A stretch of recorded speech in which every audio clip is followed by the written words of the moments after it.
Ngopinya ngobrol pintar ala petualang yang digagas oleh Wana Para. Baik. Assalamualaikum warahmatullahi wabarakatuh. Waalaikumsalam. Salam rimba. Salam rimba. Salam rimba. Salam rimba. Salam rimba. Salam rimba. Terima kasih. Perkenalkan, saya berdiri di sini, duduk di sini di hadapan teman-teman sekalian, rekan-rekan sekalian. Mohon maaf pada senior kami dari S, Kang Bongkeng dan kawan-kawan, Mas Wiceng dan kawan-kawan. Sebelum saya mengambil tema apa yang ada di backdrop, sedikit saya ingin memperkenalkan mungkin ada generasi-generasi yang sampai dengan saat ini hanya baru mengenal FKPAT. Cikal bakal FKPAT, Forum Komunikasi Pencinta Alam Tasikmalaya, itu bermula dari suatu begitu banyaknya menjamu kegiatan-kegiatan yang dilaksanakan oleh kaum muda pada khususnya KPA baik di umum maupun di kalangan mahasiswa dan siswa pelajar. Kita tidak ingin para pendiri penggiat alam bebas di Tasikmalaya, kita tidak ingin dan tidak pernah mengharapkan adanya suatu gap yang notabene menonjolkan salah satu bendera. Banyak kejadian-kejadian tahun-tahun 70-an, mungkin Mas Bongkeng juga nanti bisa bercerita katakan itu tentang begitu baik. Sering terjadinya friksi lah katakan itu. Ketika suatu operasi SAR ataupun suatu kegiatan kebetulan bertemu di TKP katakan itu, ketika sudah melihat ada satu bendera di sana yang telah melaksanakan operasi kegiatan SAR, otomatis ini akan mundur dengan sendirinya perhimpunan yang lain. Kita tidak ingin seperti itu terjadi ya kan. Begitu pula dengan suatu waktu yang bersamaan bertemu di lapangan, bertemu di gunung, katakan itu terjadi suatu friksi-friksi yang ya sedikit banyaknya akan memecah belah. Berpijak dari itulah katakan itu. Sedini mungkin kami dengan beberapa perhimpunan mencoba untuk menyatukan dalam suatu wadah katakan itu tanpa ada ikatan, tanpa ada peraturan-peraturan baku yang menaungi kita semua di bawah naungan Forum Komunikasi Pencinta Alam Tasikmalaya FKPAT 98 kita berdiri katakan itu cukup lama juga kalau dengan sampai 2021. Alhamdulillah sampai saat ini masih ada gaungnya. Alhamdulillah juga setelah adanya FKPAT kita berkegiatan, kita bertemu dalam operasi-operasi kemanusiaan, dimulai di Galunggung, operasi Sarmonang, operasi-operasi yang tenggelam di kawah Galunggung, di Sungai Citanduy maupun Cibulan, katakan itu kita selalu eksis, katakan itu. Kita selalu eksis. Ada suatu keterpanggilan jiwa dengan segala kemampuan, dengan segala sarana dan prasarana dan pendanaan, katakan itu tidak pernah memikirkan segala sesuatu untuk hal itu. Yang penting kita bisa tampil ke depan.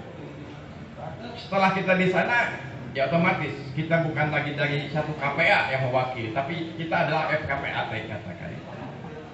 Kita sebagai insan FKPAT, katakan. Nah, di sini juga mohon maaf, ini ada selamat datang pada Patong, sesepuh kita. Satu usia lah katakan dengan Kang Bongkeng. Salah satu pendiri dari FKPAT. Itulah terjadinya suatu FKPAT dan alhamdulillah berbagai macam kegiatan, berbagai macam aktivitas, pelatihan navigasi, pelatihan orad, katakan itu dayung, kemudian pelatihan survival, gunung hutan juga alhamdulillah pernah kita laksanakan dengan naungan di bawah FKPAT. Periode masa berganti masa, katakan itu kita bisa menjalani. Cuma ya itu tadi, bagi saya pribadi terutama, katakan itu ya sedikit memudahnya FKPAT. Ya mungkin juga ini suatu curhatan juga, katakan itu. Ketika mulai ada yang namanya BPBD, katakan itu, Badan Penanggulangan Bencana Alam Daerah, katakan BPBD, yang notabene juga aktivis di dalamnya ya kaum pemangku kita juga, katakan itu, anak-anak KPA juga, katakan itu. Mulailah terjadi ya sedikit di penglihatan saya pribadi, katakan itu, rasa-rasa keterpanggilan, rasa-rasa kemanusiaan itu mulai agak sedikit memudar.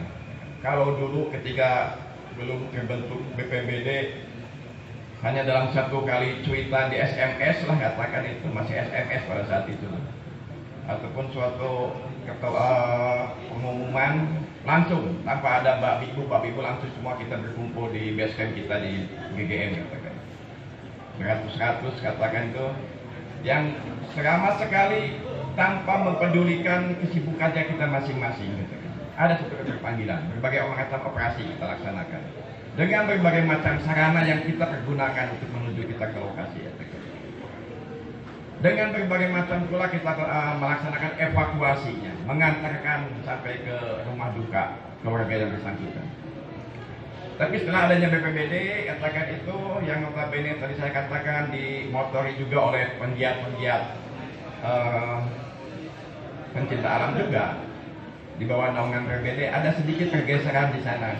Ketika ada suatu kejadian, ya otomatis lah pasti BPBD yang paling tanggap dalam hal apapun, katakan itu. Nah, disinilah ada suatu anekdot ya kedua tuh. Daerah nama saya tukang na iya.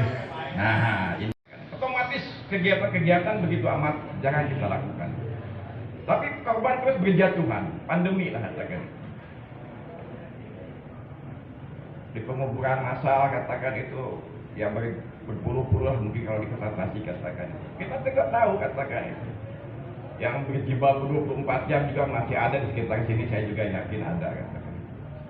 Itulah salut kepada kepedulian mereka, katakan itu, dengan naungan di bawah BPBD, Satgas, Satuan Tugas, katakan itu, COVID-19.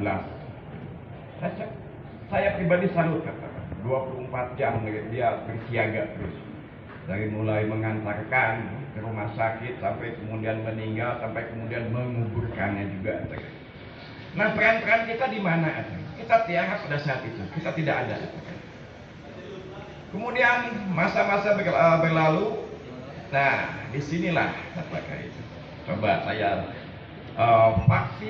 vaksinasi begitu banyak digembar-gemborkan.